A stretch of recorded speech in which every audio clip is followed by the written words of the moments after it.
네, 하나님의 말씀 예레미야 7장의 1절부터 7절까지입니다.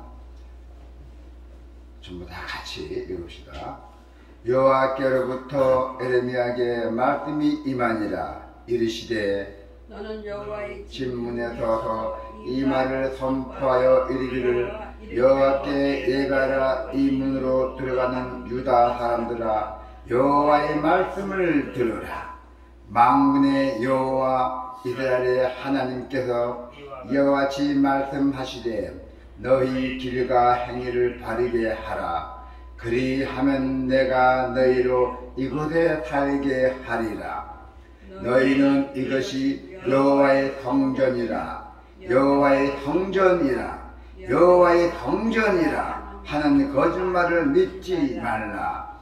너희가 만일 길과 행위를 참으로 바르게 하여 이웃들 사이에 정의를 행하며 이방인과 고아와 과부를 압제하지 아니하며 무죄한 자의 피를 이곳에서 흘리지 아니하며 다른 신들 길을 따라 발을 자초하지 아니하면 내가 너희를 이곳에 살게 하리니 곧 너희 조상에게 영원 무궁토록 준 땅이니라. 아멘.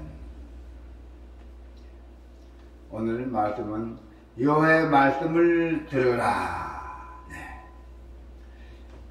그 당시에 거짓 선지자들은 하나님이 아닌 옛적인 성전을 신뢰했대요. 하나님 성전이 아닌 옛적으로. 그래서 이스라엘이 멸망하지 않을 것이라고 선전하며 돌아다녔던 것입니다. 예.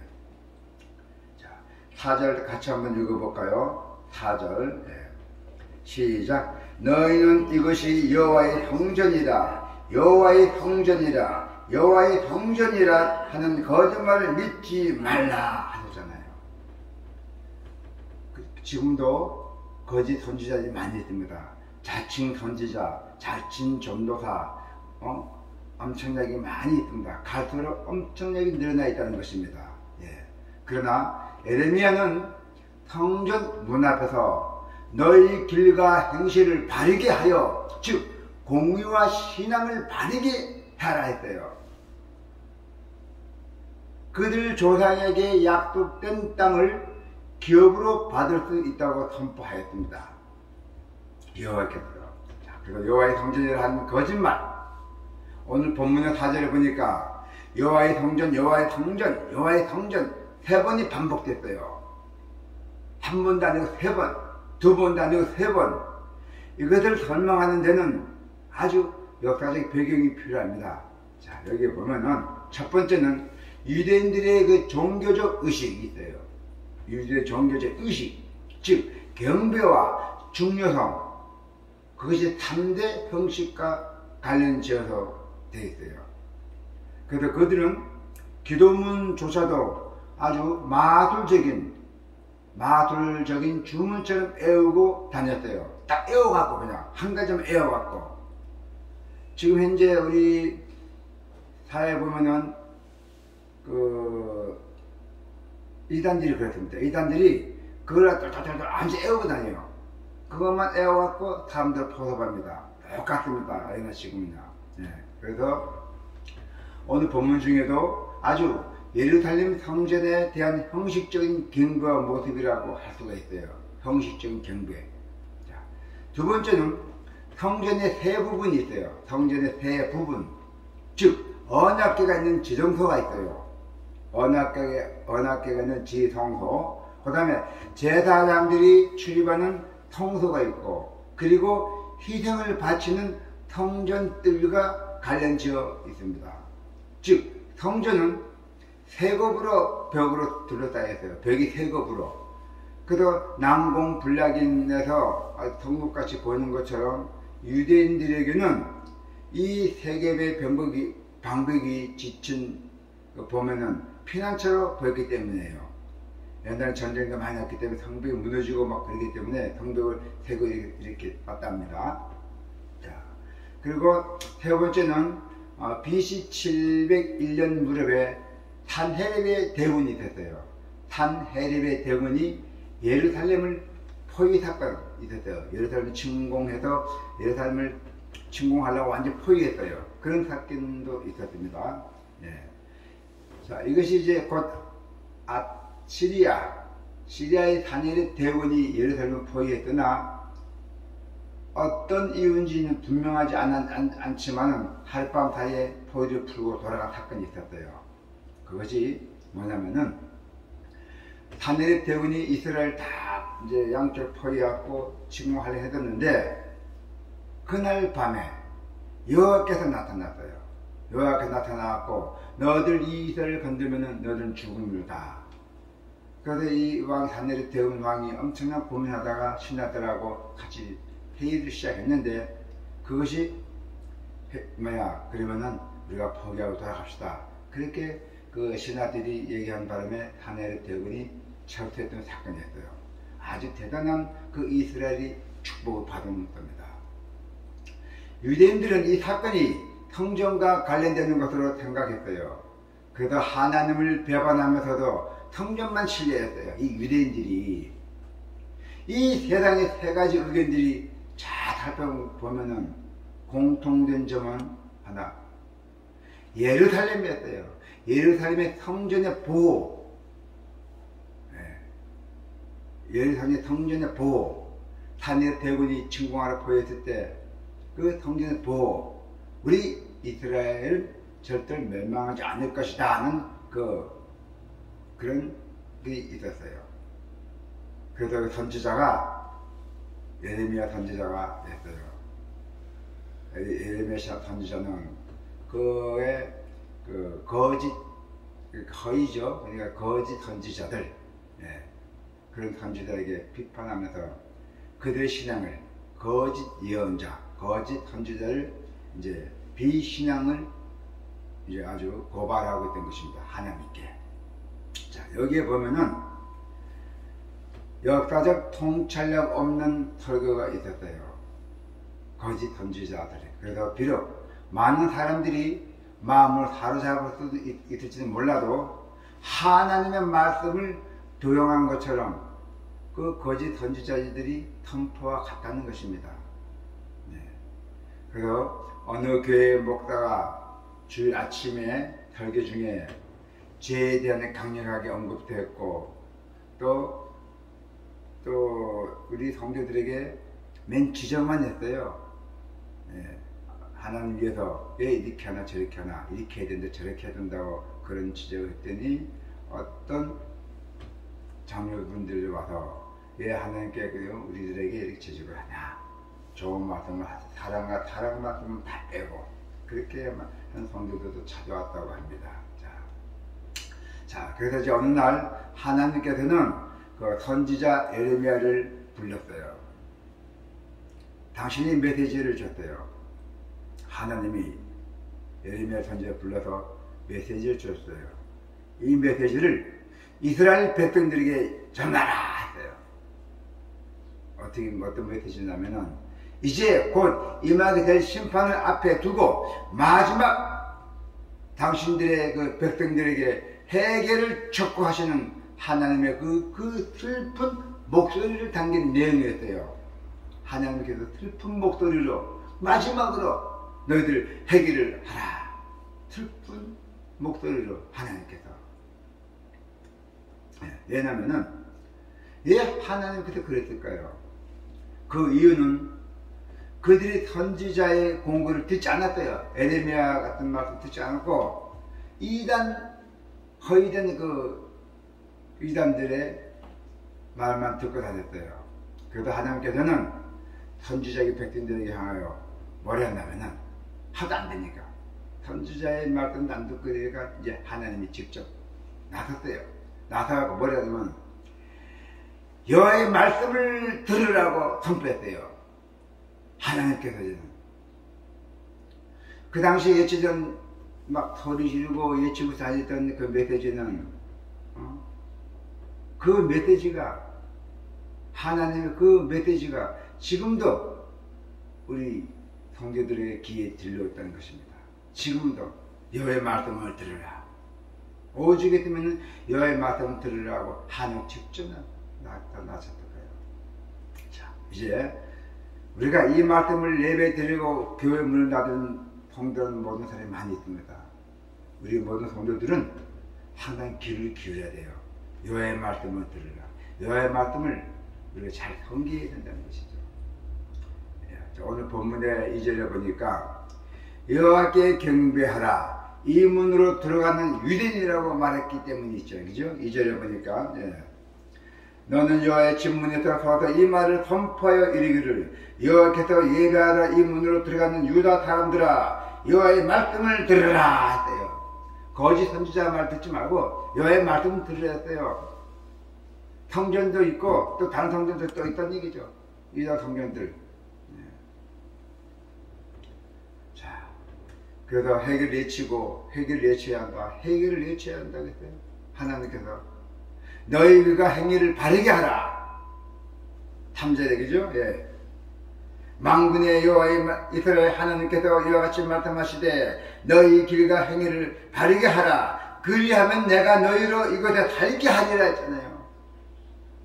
먼저 하나님께서 유다 백성들에게 전반적인 해결을 촉구하셨어요. 인간의 죄사함, 인간은 본래적으로 죄를 짊어지고 태어나는 아주 비극적 존재였잖아요. 우리 현명한 사람은 자신이 이미 나가 죄 중에 있다는 걸 사실 깨닫는 자입니다. 현명한 사람들은 이 죄 문제를 해결받지 못한 자의 결말은 멸망이에요. 그런데 하나님께서는 다양스럽게도 이 문제 해결에 열쇠를 제공해 주셨어요. 열쇠를 제공해 주셨어요. 이 문제 해결하라고 열쇠를 주셨다는 것입니다. 그것이 바로 뭐냐? 회개입니다. 회개. 천국이 가까이 왔나라. 회개하라.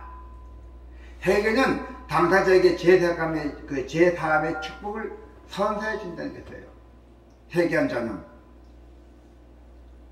이것이 한 번도 아니고 수천회에 거듭난 하나님께서 변하지 않는 약속의 말씀입니다. 약속의 말씀. 여호와의 말씀을 들으라. 회개하라. 그게 하나님이 변하지 않는 약속의 말씀이었어요. 우리 성도도 신앙생활을 영위하는 중에 죄를 범한 때도 있잖아요. 우리는 아직 영화에 이르지 못한 존재이기 때문이죠. 우리는 즉시 죄를 깨닫고 회개해야 한다는 것입니다. 우리가 어떤 일을 저지르고 우리가 잘못된 일이 딱 나타났을 때, 늦출 때 빨리 그 자리에서 하나님 회개해야 된다는 것입니다. 그래야 반드시 구원이 따라옵니다. 회개하는 자에게는 하나님께서 주어지는 또 다른 선물은 뭡니까? 바로 구원입니다. 영생이 필요한 인간들을 위해서 예수 그리스도께서는 구원을 가지고 오셨어요. 이 구원을 소유할 수 있는 조건은 바로 회개입니다. 할렐루야. 회개 없이는 아무도 주를 알 수도 없고 구원을 얻을 수도 없다는 것입니다. 이것은 불신자에게만 해당되는 진리가 아닙니다. 우리들이 다 통합되는 것입니다. 특히 우리 예수 그리스도 기도하는 사람들 잘 섬겨야 돼요. 기도하는 사람들에게 마음 아프게 하면은 그건 큰 죄입니다. 죄 중에 죄예요. 하나님도 욕하는 것과 똑같습니다.